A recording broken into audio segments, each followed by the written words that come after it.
ദൈവ തിരുനാമത്തിന് മഹത്വം ഉണ്ടായിരിക്കട്ടെ.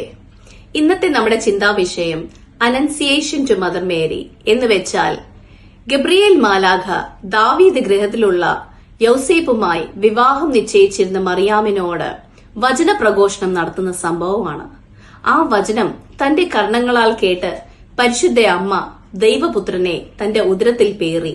അതുകൊണ്ടാണ് നമ്മുടെ സന്ധ്യാ നമസ്കാരങ്ങളിൽ നമ്മൾ പാടുന്നത്, കർണത്താൽ അവനെ കൈക്കൊണ്ടുദരേ പേറി, ഗർഭാശയ കന്യാമുദ്രകളിൽ നിന്നും നിർഗതനായി എന്ന്. മനുഷ്യരാശിയെ രക്ഷിപ്പാൻ ദൈവപുത്രൻ ഇറങ്ങി വന്നത് പരിശുദ്ധ അമ്മയുടെ ഉദരത്തിലായിരുന്നു. എന്തുകൊണ്ടാണ് ദൈവതനൂജൻ പരിശുദ്ധ അമ്മയെ തെരഞ്ഞെടുത്തത്? ഒന്നാമത്, പരിശുദ്ധ അമ്മ ദൈവമുൻപാകെ എപ്പോഴും താഴ്മയുള്ളവളായിരുന്നു. ലൂക്കോസിന്റെ സുവിശേഷം 1-ാം അധ്യായം 26 മുതലുള്ള വാക്യങ്ങളിൽ നമ്മൾക്ക് വായിക്കാൻ പറ്റും. ഗബ്രിയേൽ മാലാഖ വന്ന് പരിശുദ്ധ അമ്മയോട്, നീ ഒരു പുത്രന് ജന്മം നൽകും, അവനെ ഇമ്മാനുവേൽ എന്ന് വിളിക്കണം എന്ന് പറയുമ്പോൾ, ഇതാ ഞാൻ കർത്താവിന്റെ ദാസി, അവിടുത്തെ ഹിതം പോലെ എനിക്ക് ഭവിക്കട്ടെ എന്നാണ് പരിശുദ്ധ അമ്മ പറയുന്നത്. നമ്മളെ തന്നെ ഒരു ദാസിയുമായിട്ട് നമ്മൾ അഭിസംബോധന ചെയ്യണമെങ്കിൽ എത്രത്തോളം താഴ്മയുള്ളവരായിരിക്കണം നമ്മൾ എന്ന് നമ്മൾക്ക് ചിന്തിക്കാൻ പറ്റും. രണ്ടാമത്, പരിശുദ്ധ അമ്മ തെരഞ്ഞെടുക്കപ്പെട്ടവളായിരുന്നു.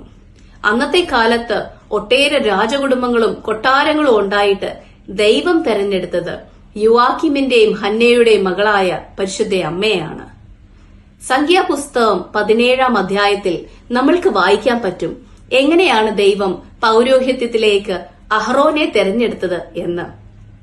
ദൈവം മൂശയോട് പറയുന്നുണ്ട്, 12 ഗോത്രങ്ങളുടെയും വടി കൊണ്ടുവന്ന സാക്ഷ്യപ്പെട്ടകത്തിന്റെ മുന്നിൽ വെക്കാനെ കൊണ്ട്. പിറ്റേ ദിവസം നോക്കുമ്പോൾ അഹ്റോന്റെ വടി മാത്രമേ ഉള്ളൂ തളിർത്തിട്ടുള്ളത്. അങ്ങനെയാണ് ദൈവം പൗരോഹിത്യത്തിലേക്ക് അഹ്റോനെ തെരഞ്ഞെടുക്കുന്നത്.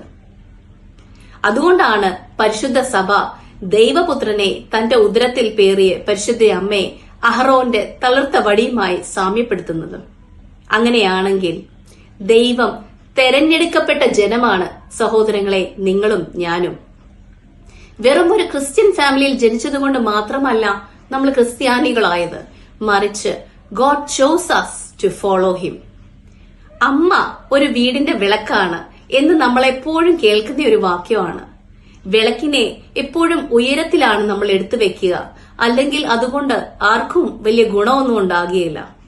അങ്ങനെ തന്നെ അമ്മമാരായ നമ്മളെ തന്നെ പരിശുദ്ധ അമ്മയെ പോലെ താഴ്മപ്പെടുത്തി ദൈവസന്നിധിയിൽ ഒരു വിളക്കിനെ പോലെ ഉയർത്തിപ്പിടിച്ചതും കൊണ്ട് നമ്മുടെ വീടിനും നമ്മുടെ പള്ളിക്കും നമ്മുടെ ദേശത്തിനും പ്രകാശം നുകരുന്നവരായി നമ്മൾ ആയിത്തീരണം.